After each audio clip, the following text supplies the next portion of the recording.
My name is Guneet Khanna. I'm the co-founder and director of Reviser.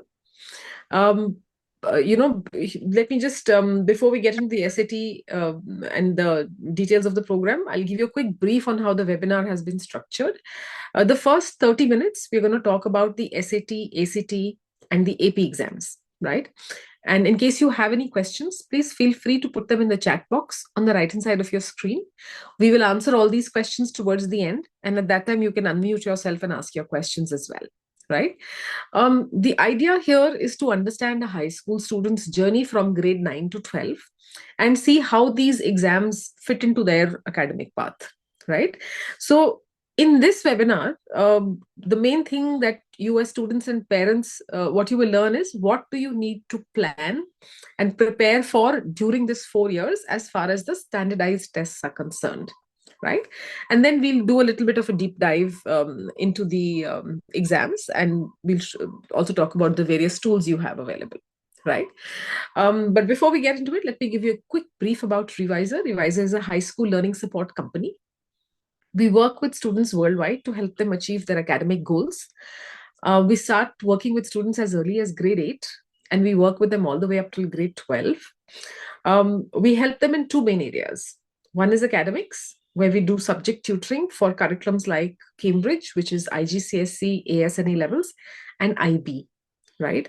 So the IB is a Swiss curriculum. We train for basic subject tutoring like maths, physics, chem, bio, economics, accounts, all of that.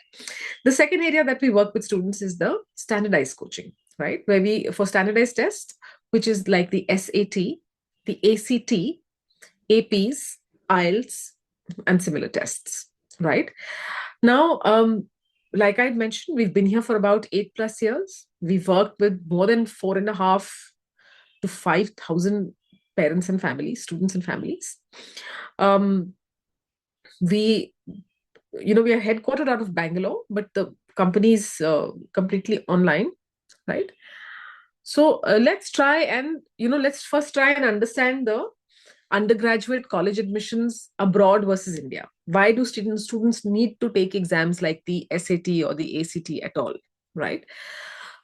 So in India, we have a very standard nationalized exam, which is the CBSE or the ICSE. Everybody writes the same paper. So every college knows what the scores mean. So if you get a 98% in math, a college knows what your level of mathematical skills are. In the US, the system, they don't have a single nationalized exam. They have a system which is very similar to our state board or our PU system, right? They have a core curriculum that's defined by the education board, and each state can choose how they wish to conduct the curriculum. So basically what this does is it results in varying levels of expertise, and it becomes very difficult for the universities to gauge a student's caliber, right? So in order to level the playing field, what the universities did is they sign up with two companies that one was the College Board, which conducts the SAT, and then you have ACT.org that conducts the ACT exam, right? So both are non-for-profit organizations, and they designed these two tests where students were assessed in English and math. The aim being that every student should know at least this much English and at least this much math to be able to take on a college level course, and for the universities to assess what the student's ability is. Of course, the more competitive courses, they wanted a higher score on these tests, and the more easier ones, there are some courses where they just wanted to know that you understand English because the medium of instruction is going to be English, but there were other parameters that they judged your caliber on, right? So basically, that's what the purpose of the two tests was. So how well you score on these tests will help the universities ascertain which courses are you eligible for, right? In India, we have very clear cutoff scores. You get 99.9% in your 12th, you get into your SRCC. If you get less than that, you don't get in, right? There are no clear cutoff scores in the US, but they do have indicative scores for various colleges. And actually, even within the universities, the courses you're taking up. So for example, if you're applying to Georgia Tech for engineering, you might require a certain SAT score. There'll be a higher range. But if you're taking up, say, another program in Georgia Tech University, you might require a different SAT score, right? So it's specific not only from college to college, it's very specific for the course that you're applying for within that college, right? Now, let's try and understand what do colleges really look at when they are reviewing your application, right? They focus on four main areas. First of all, they look at your academics. So, universities, and that is the most important thing. They want to know your how you've been working on your academics from ninth to all the way till 12th. So it's ninth, 10th, 11th, and the 12th midterm reports, plus your predicted score that needs to go to them. Right. So academics is very important. If you don't have your academics in place, no matter what you get on your standardized tests will not really help you. Right. The first foot in the door is academics. So it means that you have to prioritize your academics first. Your studies early on to show growth and improvement and get the scores that you need to bring in. The second is standardized test scores. Now, in India, we have uh, tests which are dependent on the area or the field of study. So if you're planning to study, say, engineering, you will write the JEE exam. If you're doing medicine, you will write NEET. For law, it's CLAT, and so on. But that's not the way it is in the US. They've got this one standardized test that you need to write, right? You can either write the SAT or the ACT, irrespective of what your major is going to be. So you could be planning to study economics or finance or engineering or biochemistry. You're still taking this one exam, right? So it's not specific to the area that you're applying to. Another thing that they pay a lot of attention to is your profile, right? So what do we mean by profile?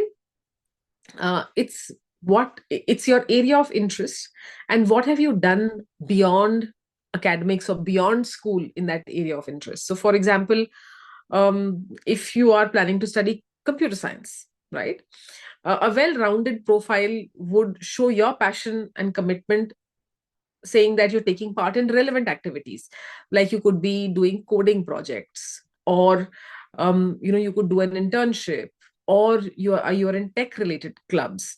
The most powerful in this is if you have taken a social problem in your environment and you've solved it using computer technology.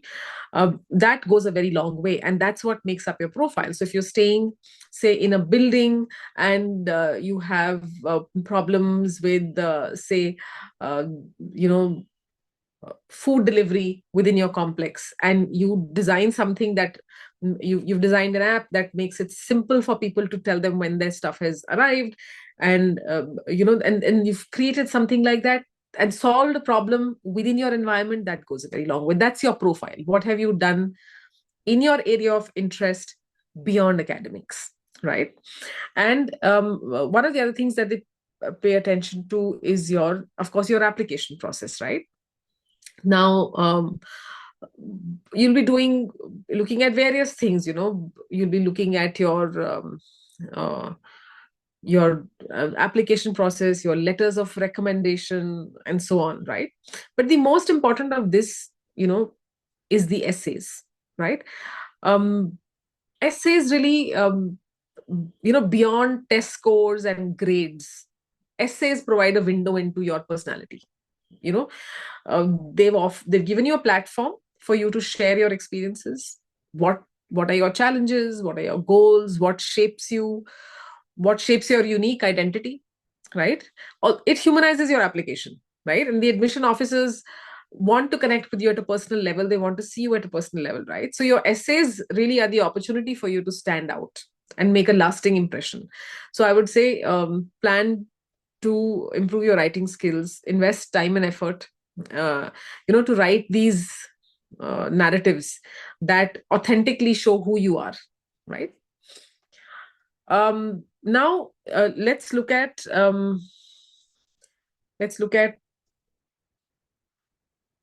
does this standardized test prep? How does it fit into the timeline from grade 9 to 10, right?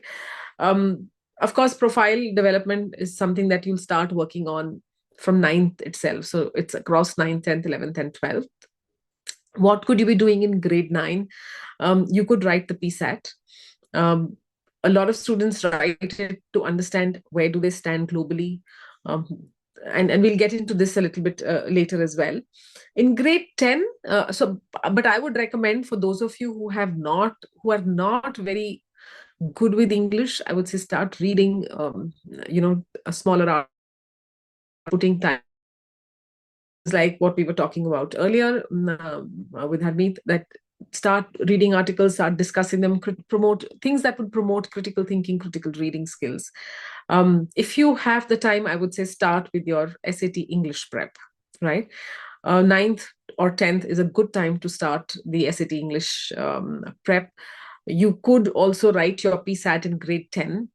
Of course, you could write some manageable APs as well. So if you're looking at, APs which are not very heavy on technical content, like maybe AP macroeconomics or microeconomics, AP psychology, AP world history, if you have an interest, even skill-based APs, like, if you have an avid interest in coding, you could look at writing the computer science AAP in your 9th and 10th, right? I would definitely recommend that you write a diagnostic test for your SAT so that you know where you stand. Grade 11 is very intensive as far as standardized testing is concerned. US citizens should take the PSAT, NMSQT to qualify for the National Merit Scholarship. This happens in the October of grade 11. Everybody else should aim to complete the SAT, the 2 attempts or 3 attempts, whatever you plan to take by the end of grade 11. That would be ideal. For those of you who are planning to send your APs with your college admissions, I would say start your prep early enough. Grade 11, you would be writing the SAT exam, the AP exam also. It happens in the month of May, where for those of you doing Cambridge and IB, it will clash with your final exam. So you need to make sure you prep early.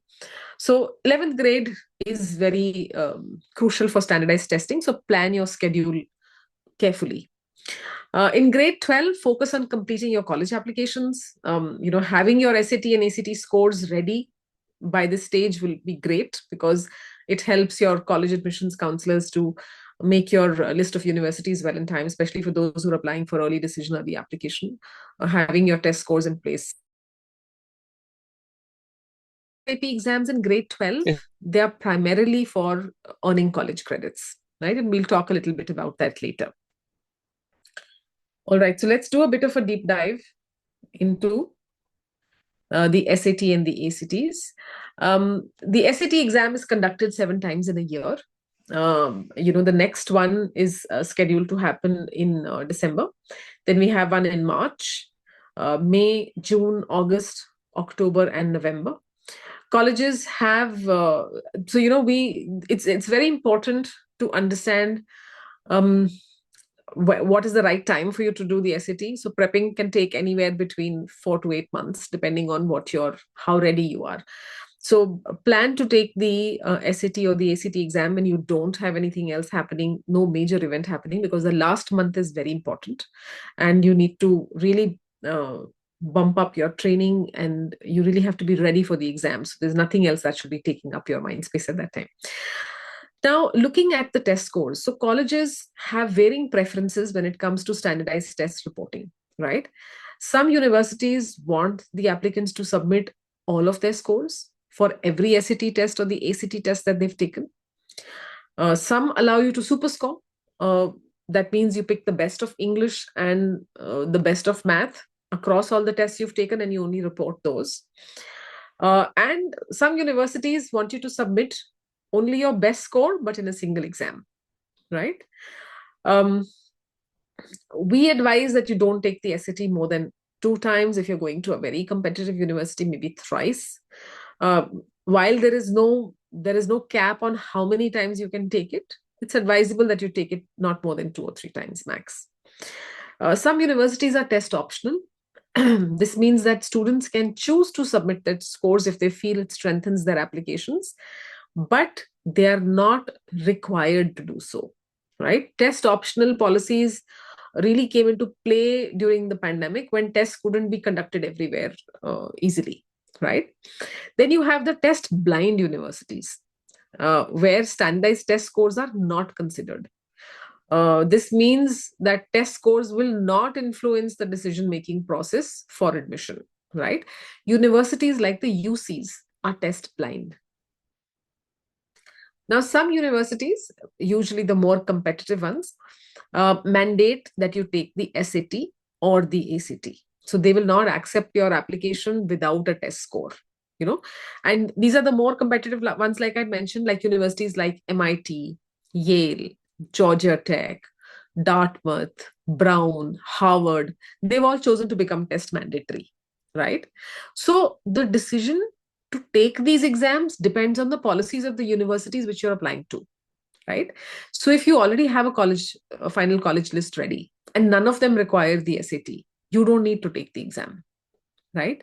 But if you don't have a final college list prepared, my recommendation is go ahead and take the SAT, because if you try and take it last minute, you are not likely to get your potential score, right? And moreover, as an international student, it's always advisable for you to submit your SAT scores. The more data points that you give to them, especially of tests that are happening in their area, right? SAT is their exam. So the more data points you give them, the more your application gets boosted, right?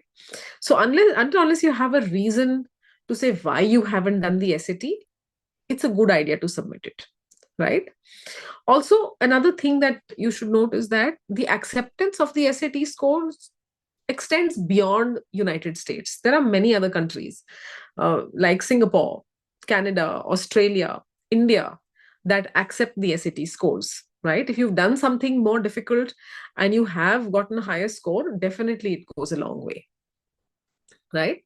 Now let's look at the structure of the SAT exam, right? The test is a digital exam now. You have the flexibility of using your own device. You can bring your laptop with the necessary software installed. The exam is conducted on a software called the Blue Book. It's available on the website. You have to download the software on your laptop, but you do need to go to a test center to take the exam, right? And the interface is very friendly. It has a clock, it has a clock for time management, you have an inbuilt calculator, you can flag questions, you're going to come back to them later. It's a reasonably friendly interface. The exam is for about 2 hours and 15 minutes, plus there is a 10-minute break between the English and the math sections, right? Let's just have a look at the structure of the exam. There are two sections. There's English and there's math. Now, within English, you have two modules. Each module has 27 questions, and you will get 32 minutes to complete this module, right? So there are two modules, module 1 and module 2, that you'll be doing for English. So you're writing a total of 54 questions. You will get 64 minutes to do them. So you're getting 1.19 minutes per question. And this is important. We'll revisit this as we look at the ACT, right? For math also, there are two modules. Each module has 22 questions, and you will get 35 minutes for each module, right? So you're doing a total of 44 questions in 70 minutes, which gives you 1.59 minutes per question, right? Your score for each section will be between 200 and 800. So 800 for English, 800 for math. So your overall score is going to be between 400 and 1600 points, right? Aiming for a score above 1500 is advisable, especially for those people who are targeting the top universities. It typically puts you in the 99th percentile, right? Of course, it varies from to which university you're applying, and we'll discuss that a bit later. So let's look at the sections, what is really being tested. In the SAT reading and writing section, your comprehension and language use and writing skills are being put to test. You come across varying academic and literary passages. and you have to answer questions for them to gauge your understanding. So you basically have segments like craft and structure, which focuses on vocabulary and text evaluation. You have information and ideas, where you interpret various texts and infographics. Expression of ideas is refining the written expression. And of course, standard English conventions, which is basic rules of English grammar, usage, and punctuation, right? In the math section, the content can broadly be classified into four main areas. So you have algebra, which has linear equations, inequalities, system of equations, problem solving techniques. Then you have problem solving and data analysis, which cover topics related to data interpretation, ratios, rates, proportions, all of that. Then you have advanced math, which includes quadratic and exponential equations. Then you have geometry and trigonometry, which focuses on concepts such as area, volume, lines, angles, triangles, right? Now, within the math section, about 75% of the questions are multiple choice, and 25% of the questions you have to come up with your own answer, right? It's a student produced response. Another crucial point to note here is that SAT math section is heavily weighted towards algebra. Almost 85% of the exam is algebra and other mathematical concepts. And only 5 to 7 geometry questions are there, which is 10 to 15% of the total portions, right? Again, this is important when we are looking at the ACT, right? Now, the SAT is section adaptive. What do we mean by section adaptive? In each section, we had spoken that there are two modules. You have module 1 and module 2. Now, everyone gets the same level of difficulty for module 1, right? How well you do on module 1 determines which version of module 2 you will get. So let's say you do well on module 1. And I'm taking random numbers here. College Board does not disclose their algorithms. So let's say you did well on module 1. You got 16 out of 20. Now you will get a version of module 2, which is more challenging, but that's good because it is potentially leading you to a higher score. Could be between, 680 and 800, right? On the other hand, if you don't do well on module 1, you will get an easier version of module 2, but it also takes you to a lower score range of, say, 440 to 560, right? So even if you get all the questions correct in module 2, you cannot score more than 560. So doing well on module 1 is crucial for maximizing your overall score. All right, so these are some of the universities in India where you will see that, the SAT exam is accepted. As you see, the numbers are growing and there's quite a few universities that do accept. Okay, we had spoken about the PSATs. Now, what do we mean by the PSAT? So the PSAT is a shortened version of the SAT exam. It's conducted once a year by various schools. If your school doesn't offer it, you can see in which school in your city conducts the PSAT, and you can register there as a private candidate. The next question is, should you even be writing it? Is it required? So students can opt to take this exam for various reasons. Some people will do it because certain summer school programs will want their PSAT scores for admission, right? Others can take it to assess where do they stand globally right now in their preparation, right? For the US citizens, it's very important to take the PSAT in grade 11, which is called the PSAT NMSQT. It's a qualifying test for the National Merit Scholarship. And this scholarship opportunities is basically specifically for accelerated students. It's like a talent hunt that they're doing. It's held in the month of October. You need to take it in the October of your grade 11 to be eligible for that scholarship. So it's a qualifying test. And if you do qualify, then there are a couple of other steps for you to get that scholarship, right? Let's look at the ACT. The ACT is another exam that you could be taking, right? Initially, we had spoken about College Board that conducts SAT, and then the other exam was ACT. Now in ACT, you will encounter a total of 5 sections. There is English, math, reading, science, and there's an optional essay component. Now here, you have to see that time is what they've got you on time. So in SAT, there are different skills that they're testing. Here, they're testing pretty much the similar skills, but the difference is in the time. They've caught you on time. So the English you will gives you 45 minutes, but you have to answer 75 questions in 45 minutes. This gives you 36 minutes, 36 seconds per question, right? If you remember, the digital SAT gave you almost 1.19 question, right? Maths, if you see, you're given 60 minutes to do 60 questions, giving you 1 minute per question. And if you remember in the SAT, the digital SAT, you had about 1.59 minutes per question.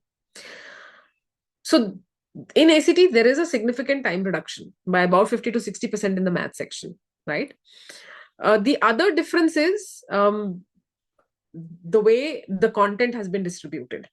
So there are two main sections: algebra, geometry, trigonometry, right? So you roughly have about 50% of algebra and 50% of geometry, trigonometry, whereas in the digital SAT, you had only 15%. So that's one of the bigger difference. So basically, if you are someone who prefers, who's good at geometry, then you might want to look at the ACT. Or if you're someone who prefers doing algebra and not very good at geometry, then you might want to look at SAT and not ACT, right? Now in the ACT reading section, you're allotted 35 minutes to complete 40 questions. Again, there are two different there are two major differences, right? Firstly, the structure of the paragraphs differs. So here in the ACT reading section, you have one long passage followed by 10 questions. You will have a total of 4 passages. Whereas in the SAT, you don't have long passages. You have one passage per question. So you're actually analyzing 27 passages. Some will be 2-3 lines long, some will be 15 to 20 lines long, right? In the same time frame, right? So the time frame is very similar. So the digital SAT, the content is very dense. The questions tend to be more intricate, more nuanced. It requires deeper analysis and critical thinking skills. If you compare it to the ACT, the reading passages and the questions are more straightforward and simpler, right? So that's one of the key difference. The fourth section that you'll come across is the ACT science section. Now, many students and parents will often worry thinking, I'm not good at science, so maybe I shouldn't take the ACT. Or some will say, I want to pursue STEM courses, so maybe I should take the ACT. So let's clear up this misconception. In the ACT science section, you will not be tested on your knowledge of specific science concepts. Instead, you'll read a science-based passage and you'll answer questions based on the passage itself. It's similar to reading comprehension, where you're analyzing the passage that has been given to you, right?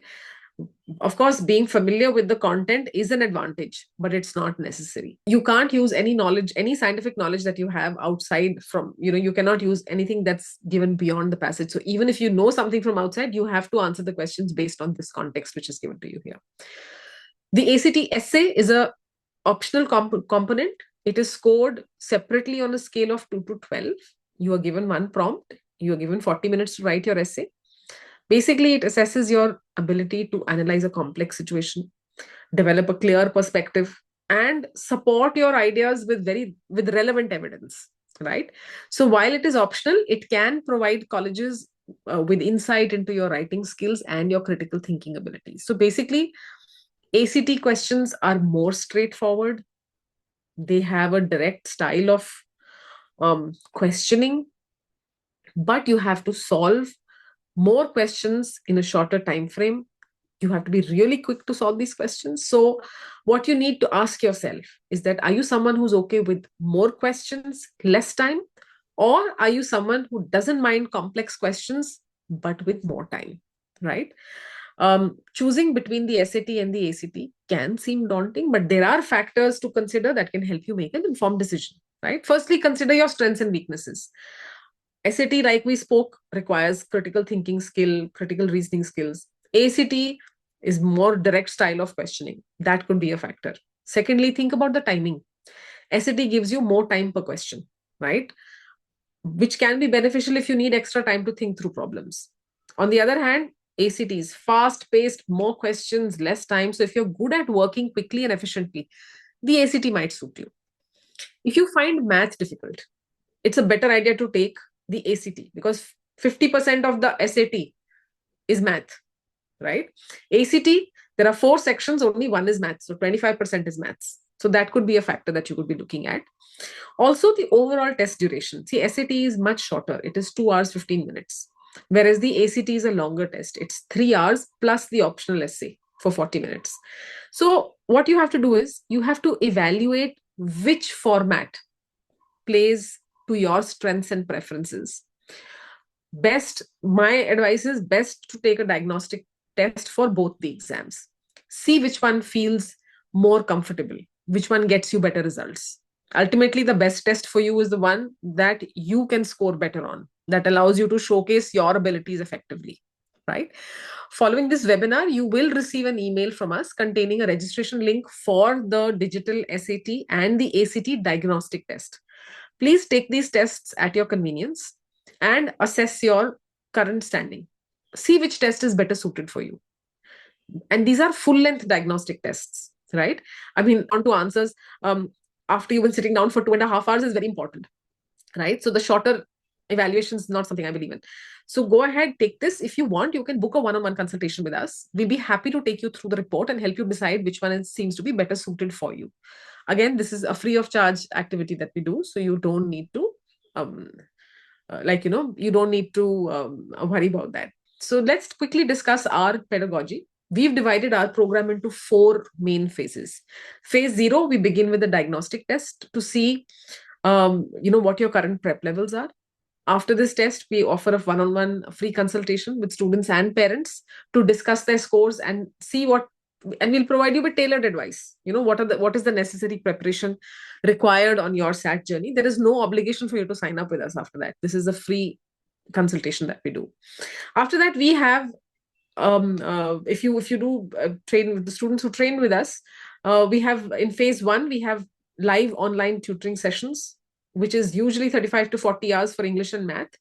Each session lasts for about 2 hours, which is followed by about 2 to 3 hours of assignments. And these sessions can be conducted in groups or one-on-one, depending on whichever program one chooses. Phase 2 is largely practices and section tests. So each student is assigned a dedicated program coordinator or mentor who conducts online meetings with them to assess their areas of strength, weaknesses, based on the section test that they take. The mentor designs a personalized plan to address the students' needs. If required, they're directed back to classes. Remedials are put into place. Sometimes even one-on-one extra session with the faculty is given. Once a student is comfortable in getting the required scores, we move them on to phase 3, where they focus on full-length timed practice tests. And we want students to complete anywhere between 10 to 15 tests before they go for the first attempt, right? And of course, the mentor is there who continues to monitor progress and adjusts the plan accordingly to make sure that there is improvement happening. All these phases take place on our digital SAT platform, where students have access to comprehensive practice material and experience the same style of questioning as in the actual SAT exam, right? Again, like we were saying, a program offers various modules that caters to different needs. It's a very customized option solution that we have. We have the full SAT training programs. Again, they can be done in batch or class one-on-one classes. Now, if a student requires only English or only math programs, those are also available. Also, for some accelerated students, we have self-paced programs which will give you lesson videos, self-paced exercises, mock tests. It basically gives them a comprehensive checklist to make sure they haven't missed on any aspect of the test that they're preparing for. We do have programs where students can only do mock tests on our digital platform also. So we have customized options to suit individual requirements, right? Let's quickly look at the APs as well.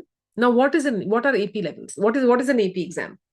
AP exams are college level tests taken in high school, focusing on a specific subject. So if you want to showcase your expertise in a particular subject, you would take AP for that subject.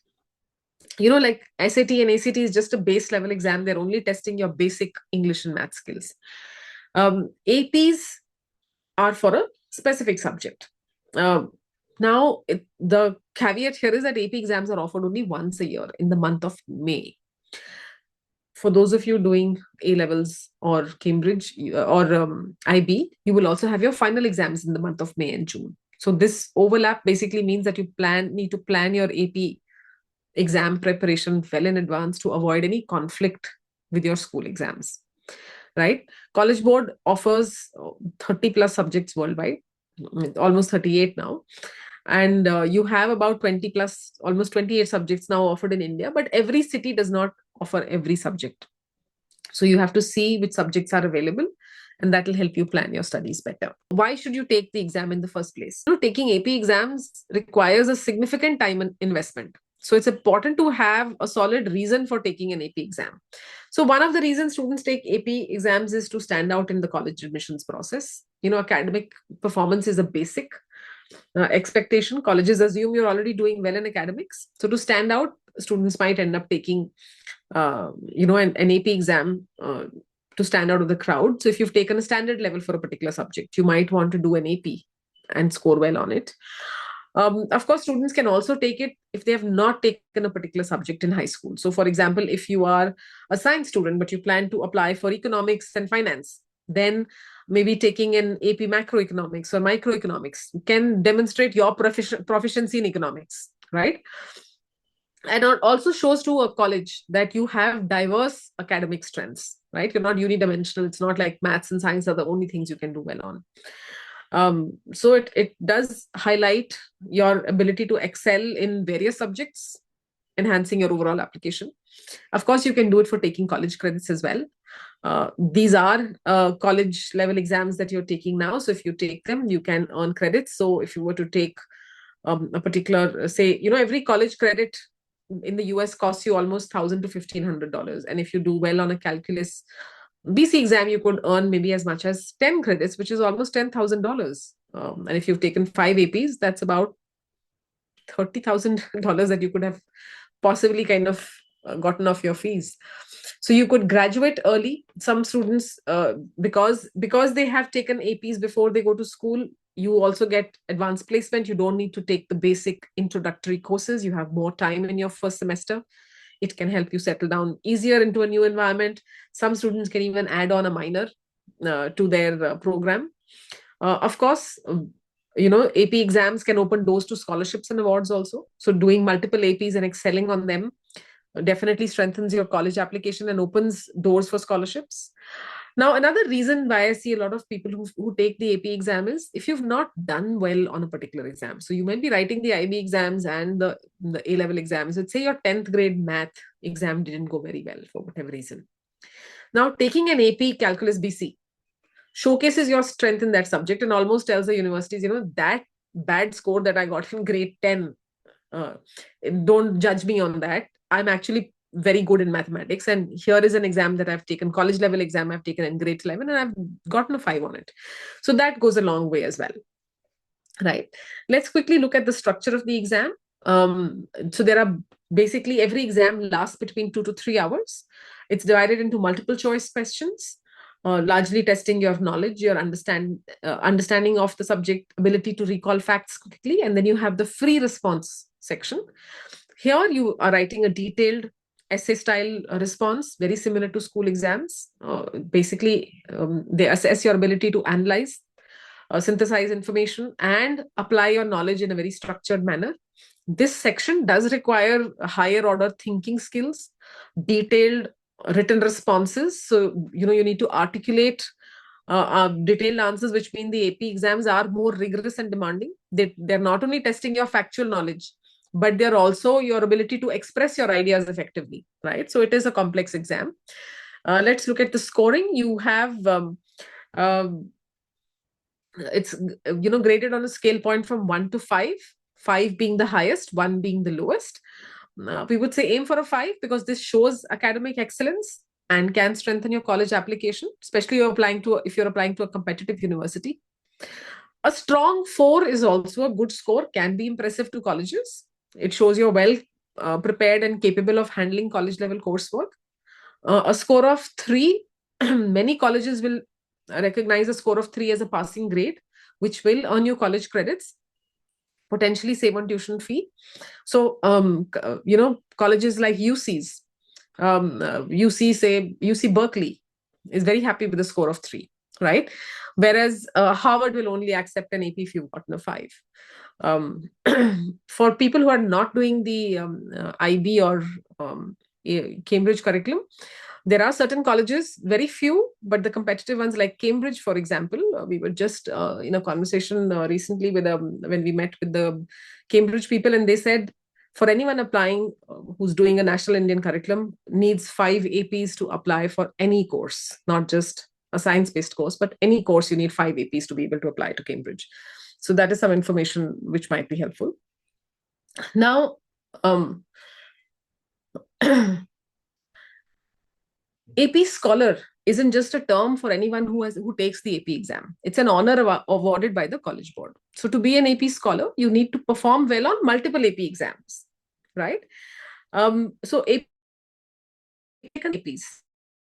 if you score higher than 3 on at least 3 APs, you're called an AP Scholar.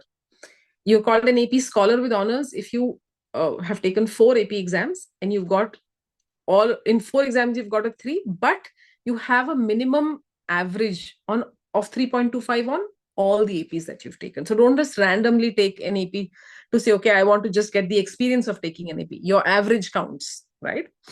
And if you have taken 5 APs, scored higher than 3 on all 5 APs, and have a minimum average of 3.5, you are called an AP Scholar with distinction, right? I know while there is no monetary reward involved, you will receive a certificate. All your AP scores which you're sending will have the AP Scholar designation on your report when it goes to the colleges and university, and that is, of course, looked at with respect. Now, there are many APs that, that are there that you could be taking. Now, how would you know which is the AP that you should be writing? There are multiple ways to kind of see which one works for you best. So one of the ways to decide is, to look at the APs and map it to your major or your career path that you're going to be choosing. So even if we don't know the exact major that we're going to be doing in the university, we know the basic area that we want to study in. So, you might know, okay, I think I'm interested in math and computer science, or I think I'm interested in looking at pure sciences, or I'm interested in art and design, right? You have a basic idea. Now, looking at those, College Board has divided the APs into 7 major clusters: capstone program, arts, English, history, social science, math, computer science, science, world languages, right? Now, each one of these has a cluster of APs that you could be doing. So, for example, if you're interested in computer science, here's a list of APs that you could be looking at, right? AP Calculus, AB, BC, Computer Science A, Computer Science Principles, Pre-Calculus, AP Statistics, all of these will help you look at that. And that's one of the factors that helps you make a decision, which is the correct AP for you. And College Board has some tools that helps you explore this. So if you look at this is the College Board website, and you have the clusters here on the College Board website. Don't worry, we will be sharing these links with you in the email that we'll be sending you, right? Now, if you're thinking to write, say, AP Calculus BC, so there are almost, if you look at this, there are almost 38 majors and 107 careers that you could look at. So you can also go back and see that, okay, if these are the majors that I want to do, which are the APs that I could be possibly looking at, right? Another factor that helps you decide which APs to do is the score distribution table. Now, College Board tracks the data of students who take APs every year. And the score distribution is the breakup of how many students scored a 5 across various subjects. So if you say, okay, I think I'm interested in maths and computer science, you have a list of APs that you could be taking. Now, out of these 7-8 APs, which are the 1 or 2 APs that you should take? The distribution table can help you. Score distribution table can help you decide that. So let's look at this. AP Biology says only 16% students scored a 5. AP Physics 1, even a lower 8% of students scored a 5. But if I look at AP electricity and magnetism, 27% of the students scored a 5, and AP mechanics, 23% students scored a 5.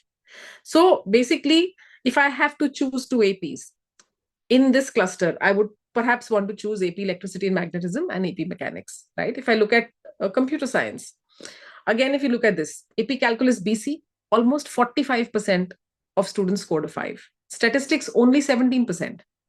AP computer science principles, A, 24%. AP computer science principles, only 11%.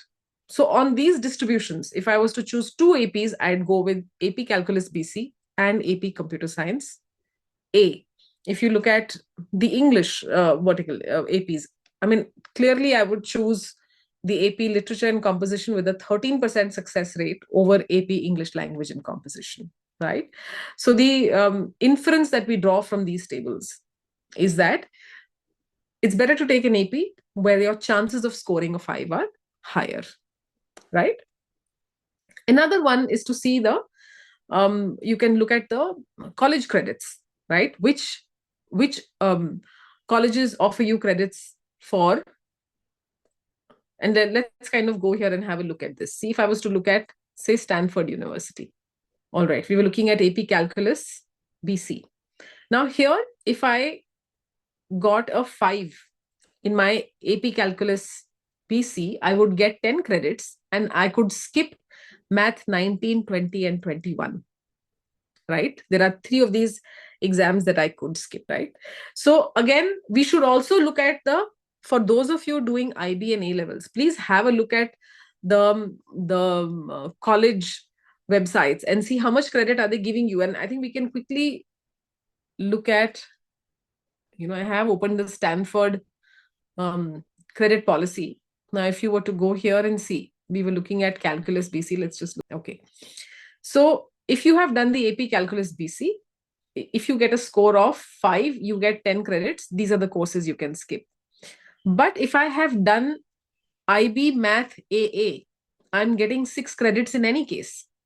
And Math 19 and 20 courses I can skip in any case. So doing a calculus BC would not be of huge benefit to me, right? So I think you need to look at each college that you're applying to. So if you're doing, say, A levels, right? Of course, we do IGCSE, but if you were to look at GCSE, if you get a score of A and B, you are getting 6 credits in any case. So choosing which AP you want to do, you have to look at the curriculum that you're in. If you're doing IB and A levels, you might be getting some credits in any case. If you're applying to the universities, every university's policy is different. Please make sure you look at those.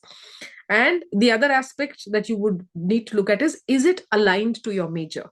Because if it is not aligned to your major, you may not be able to get credit for it. So that's important as well, right? These are the 2 things that you should be looking at. Of course, there are some AP policies that you should be aware of. You cannot take 2 exams on the same date and same time. You taking up, you can take all of the 4 physics exam. You cannot take calculus AB and BC in the same year, right?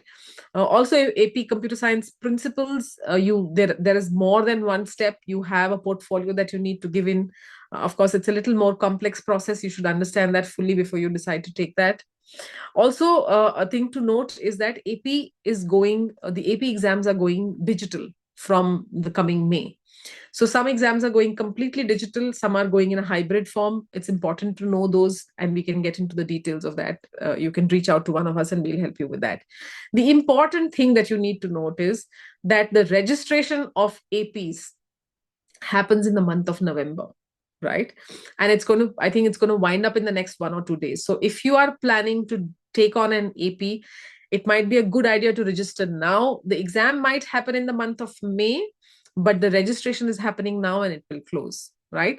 And most exams will happen in the first 2 weeks of May. Some test centers might offer late testing in the 3rd week of May if you can't take your exam during the initial period. But it's a good idea to check with your test center, because in India, each test center handles the registrations. So you have to follow the policies of registration, payment instructions, which are provided by your test location, right? These centers operate independently.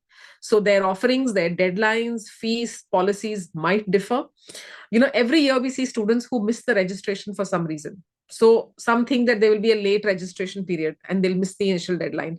In some places, there is a late registration date, but it's not there for every center. So be mindful of that.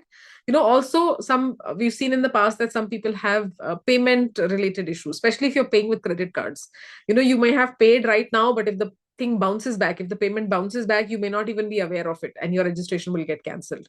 So make sure you have completed your registration with your selected test center and verify your payment confirmation to avoid any last minute problems, right? What do we offer at Revisor for the APs? The programs have already started. The duration is about 6 to 7 months. There are 30 to 40 hours of live classes with experienced faculty. After each session, there are assignments that a student needs to complete. Again, 2 to 3 hours of assignments. After completing each unit, students will take a unit test and evaluate their understanding as to how prep they are. Based on these results, we will offer targeted remedial sessions. In the last couple of months, students will take about 6 to 7 full-length mock tests in a timed setting. We also have a self-paced course where there is comprehensive digital material, including assignments, test papers, instruction videos. Students can prepare at their own pace and they can attend doubt clarification sessions with the faculty. We have weekly sessions. Initially, we ramp it up closer to the exam date. Here is a list of subjects that we offer that are offered by Revisor. We train for all of this. A couple of more subjects. We do AP World History and AP Literature as well. Now, I was talking about the Base Builder program, right?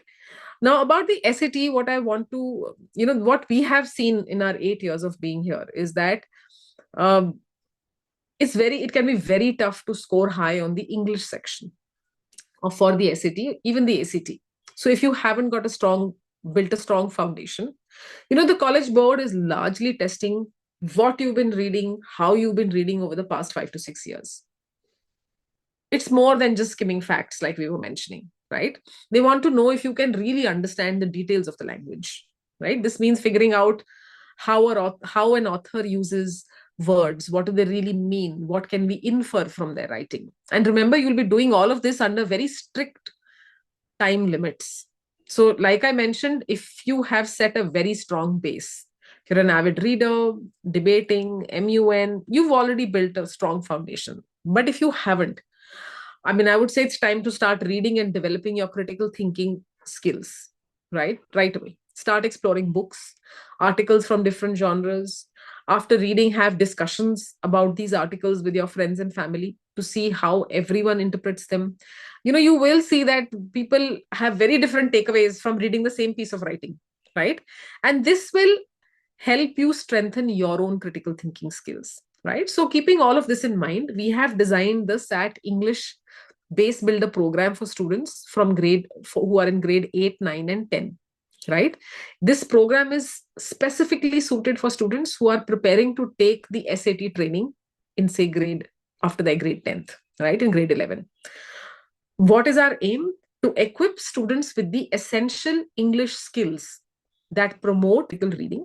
And by focusing on these foundational concepts of vocabulary, reading, comprehension, grammar, this program basically helps prepare students for success in future SAT exams which they want to take by building a strong base, right? What are we largely working on? Vocabulary, which is crucial for improving your reading and writing skills.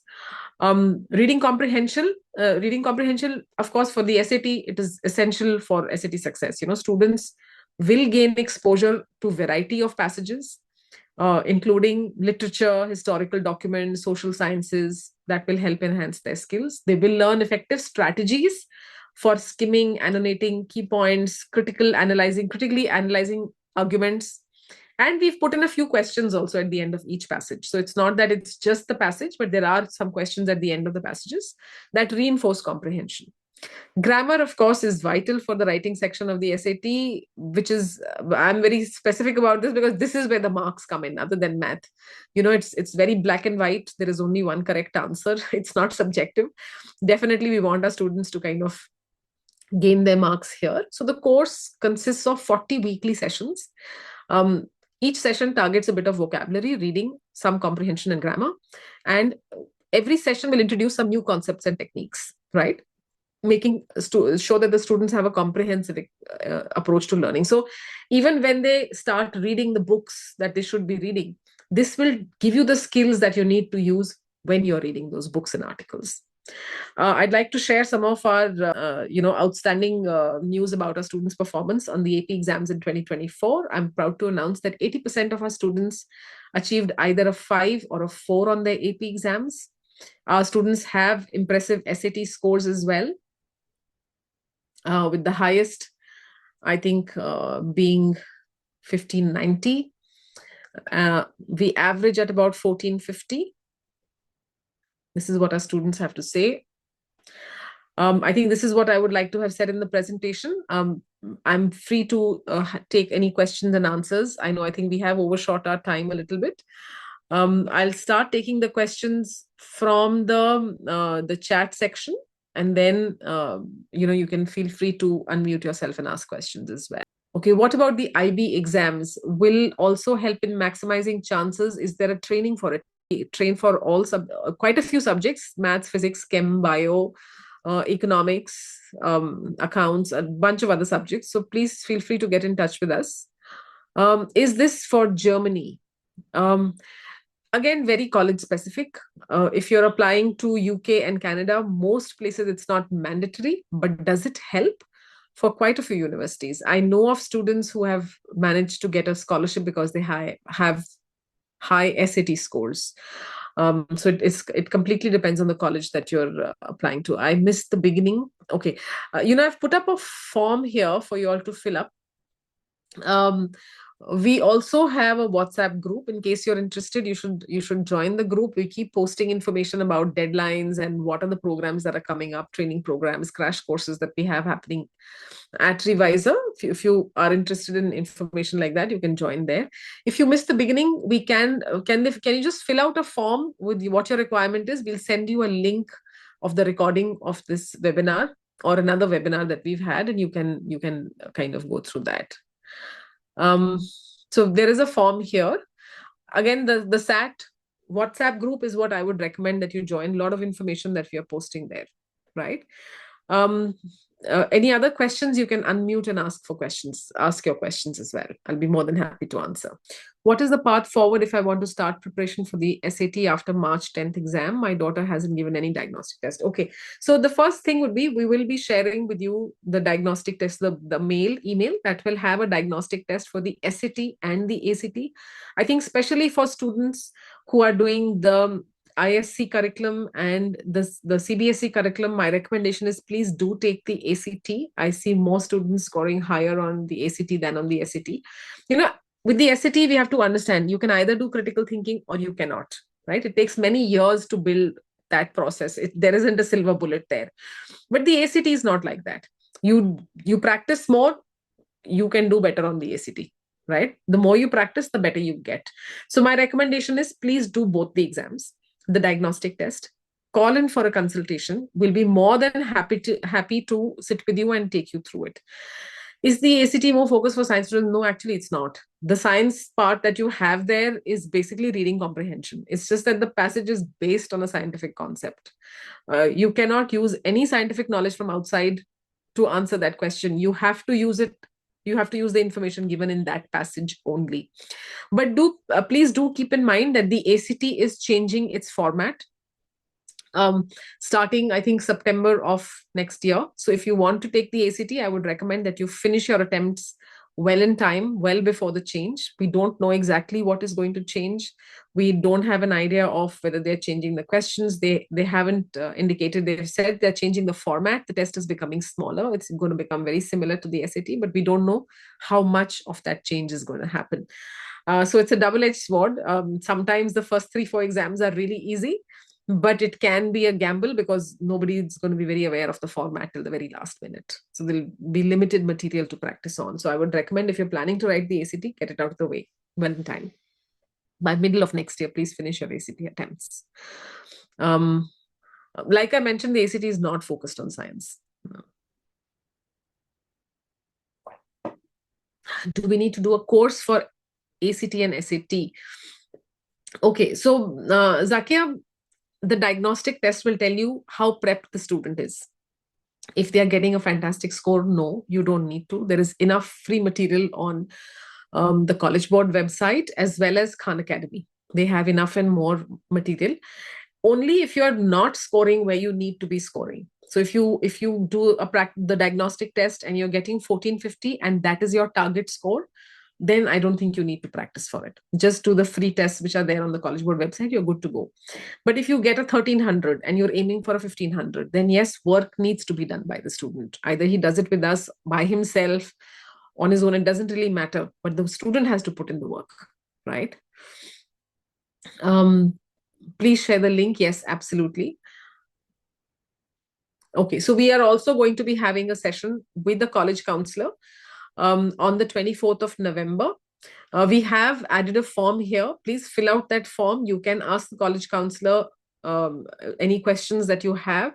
If you have joined our WhatsApp group, you can even post your questions there well in time. We will pass them on to the college counselor who will be taking up those questions and answering them for you, right?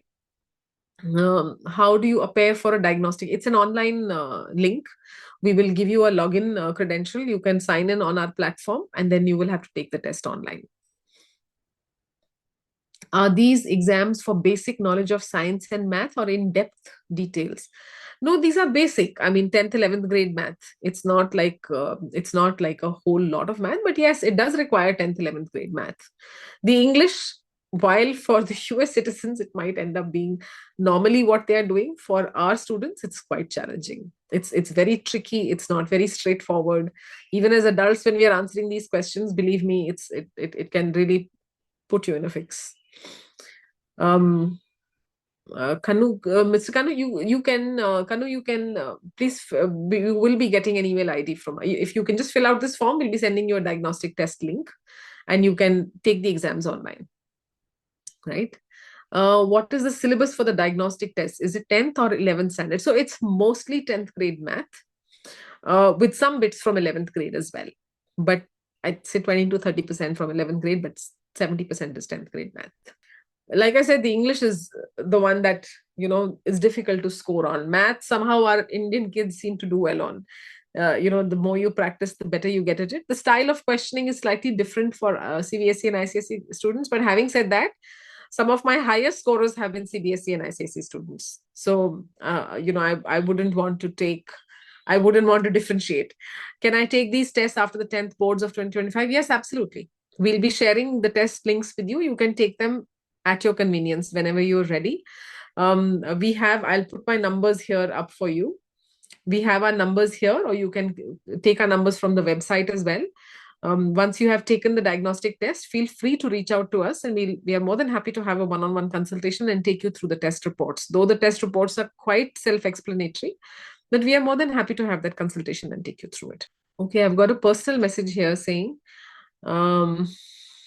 any other reading links for English?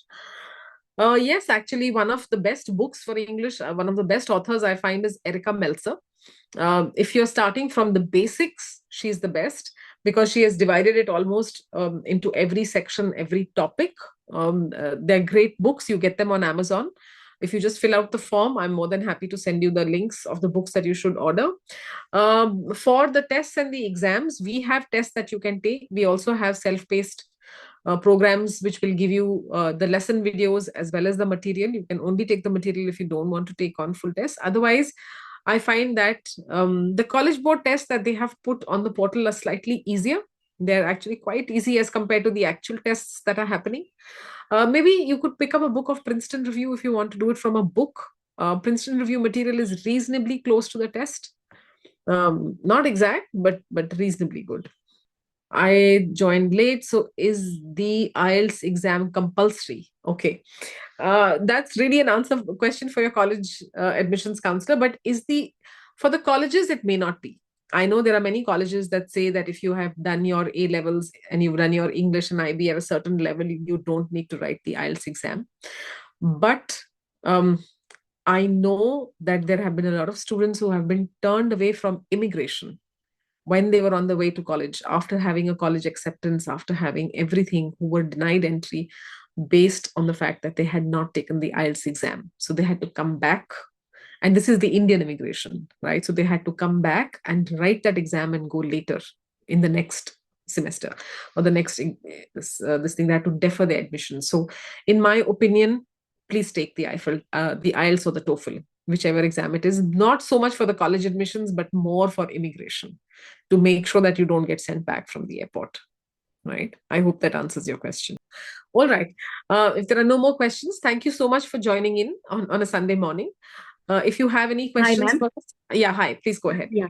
Yes. My daughter's in grade 7 now. I would like her to take the diagnostic test and start off from grade 8. I actually joined very late. All right, no So problem. I want to get a clear understanding about these three tests. We're very much keen about the UCs and, So the to basically. UCs are actually test blind. They Okay. don't require you to write the SATs as of now. I don't know what it's going to Okay. be like 4 years from now when your daughter No, actually but I five don't years want to from take now. a risk because I want to have the plan B as well. Yeah. So And I I think want to understand these categories of universities. So, is there some time which I think you're almost closing the so. session. So we are Sometime, how not do I connect with you? so we are not college admissions counselors. We are a coaching company that will train you for these standardized tests. No, We I want to do have, understand what tests will pave way for the next one. So, I will yeah. look So her we up. No? have so Yeah. we have a program. We have a webinar on the 24th where we do have a college counselor coming in to answer Okay. all college related questions. So I would recommend that you sign up for that. I think they have put it in the chat. They have put a form in the chat on the right hand side. Just fill in your details there in the chat box, or you Mm. can just write into us and we will send you the link for that webinar. Or you can just join the WhatsApp group that we have. Yeah. Ask any questions. You can direct message us and ask us any questions, and then we can kind of take you through that. Grade 8 is really early. I would say start with the base builder. If she's an accelerated student for English, if you think her English is very good, I would say take the diagnostic test, but only for the English section. You need 10th grade level math to be able to build for SAT math on it, right? So we Mhm. don't want to overwhelm the kids at this stage, right? It is a bit Mhm. of a mind game. We don't want them getting hassled with the exam, right? We want Mhm. them entering the exam confidently. So I would say, if you think she's very good in English, avid reader, she really has it sorted, my recommendation is take the diagnostic test for English. See if she's ready to start the SAT English prep. Where's the link for that? You if you would have given us your email ID, there's a form here. Just fill out the form. Let us know exactly what you need. We'll send it to you. But if she's in Okay. grade 7 now, my recommendation would be to join for the base builder program, right? Okay. To start building the base for reading, critical thinking, critical analysis, to see if if she needs any base building that can be taken care of for a period of 1 year, then let her start her English training, right? Okay. Yeah. That's what I would recommend. But do fill out the form with whatever questions you have. Join the I've WhatsApp done. I've group. done that. You Yeah. can, Yeah. yeah, you can join the WhatsApp group. Any questions that you have, just direct message us and we'll be posting answers for those questions on the WhatsApp group as well, right? Okay. So will the Fine. counselors be answering your question. So that will go, I mean, that's a steady help that you can get throughout. And our numbers are here. Feel free to text us at any time. You can have a consultation or a meeting with us. If you want to speak with a college counselor, we have a lot of partners. We can connect you we can send you 2 3 numbers. Some of Mhm. them will they charge for a consultation. There are many who don't charge for a consultation, and you can have a conversation with them as well, for college related advice. Got that. Yeah. Super. All right. Yeah. We have a couple of questions in Yes. chat. What is the difference between IELTS and TOEFL? Okay, so these are two different kind of exams. They are both testing your English, and they are usually mandated by a country that you're going to be studying in. So some countries will say for a student to be eligible to take on a course, it's a requirement that they should have either done the IELTS or they should have done the TOEFL. IELTS is a little easier exam. TOEFL is a little more complex, but they're not as complex as the SAT. So these are English proficiency exams that you need to take. I hope I was able to answer that question. TOEFL is a little more difficult than IELTS. IELTS is a much simpler exam. And depending on the country that you're applying to, some will have a requirement of TOEFL and some will have a requirement of IELTS. All right, I think I've covered all of it. Thank you so much for joining in. Again, if you have any questions, please feel free to write to us or fill up the form in the chat box. We'll be more than happy to connect with you and answer your questions. Thank you so much. Bye-bye.